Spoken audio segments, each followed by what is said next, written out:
I made it a point to talk to some of Sammy's friends. In his attempt to become accepted and looked up to by his schoolmates, Sammy had tried to impress them with his driving. He sure could handle a car at any speed, they told me. But in spite of this, most of them wouldn't ride with him.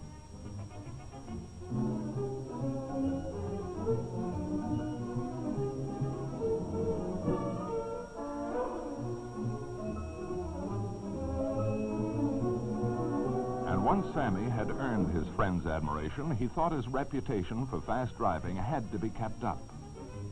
Even his girl Wendy admitted that she thought his speeding manly and courageous.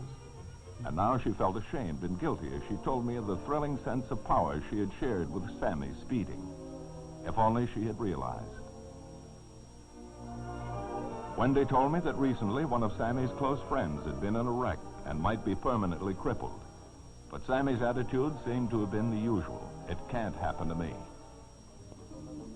And his own reckless speeding continued. He took more chances than ever, almost defiantly now.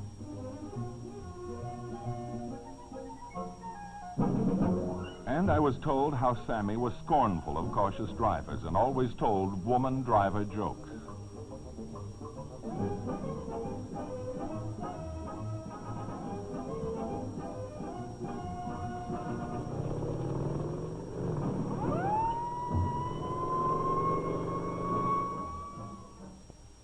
I learned how Sammy used to boast of his recipe for beating a rap if stopped by a patrolman for a traffic violation.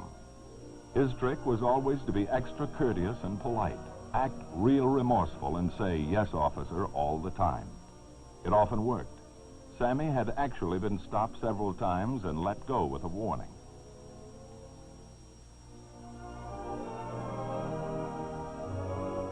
I went to see Sammy's coach and found him on the field. He told me that only a few days ago, Sammy had tried out for first base.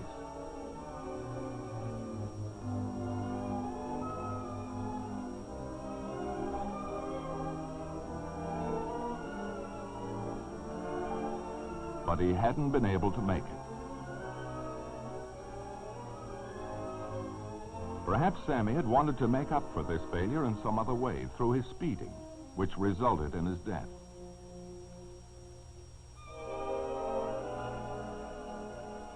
From the doctor who had given Sammy a recent physical examination, I learned that he was in tip-top shape. He felt that the cause of Sammy's collision had been nothing physical. His reflexes were sound, his eyes were perfect, his heart was strong. Why did it happen then? Not because of slow reaction time, but because of reckless speeding, and perhaps an attitude. Sammy worked a part-time job after school, and his employer told me that he had found him to be a dependable boy, friendly and courteous, and he never knew him to drink or smoke. He also told me that the day before Sammy's unfortunate mishap, he had asked for a raise, a request which it had been necessary to deny. Sammy had been disappointed, unduly so, he felt, and he'd thought the boy probably needed the extra money to meet his expenses with the car. Then the following day, Saturday, Sammy had picked up his girl to go for a ride.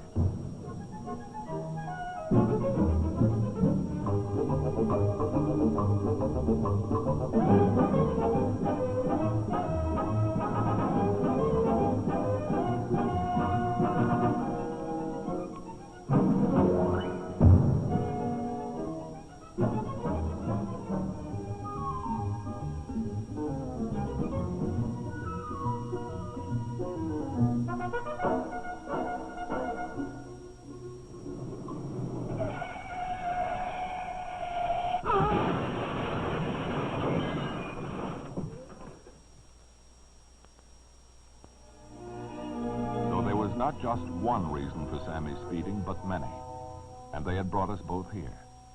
Sammy's early difficulties with his father over permission to use the car might have caused his mind to look upon it as a symbol of adult power and superiority.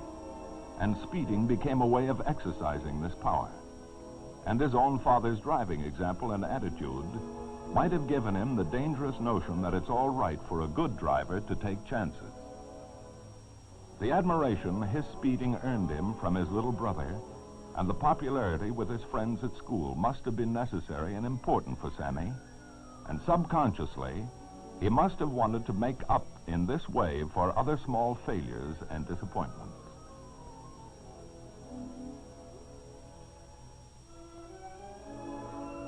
Sammy's speeding then was an emotional outlet, and a tragically ill-starred one, for it was a compensation for feeling of insecurity and inferiority, unhealthy thrill-seeking, immature defiance of authority, and a lack of a sense of responsibility, as well as misguided attempts to show superiority.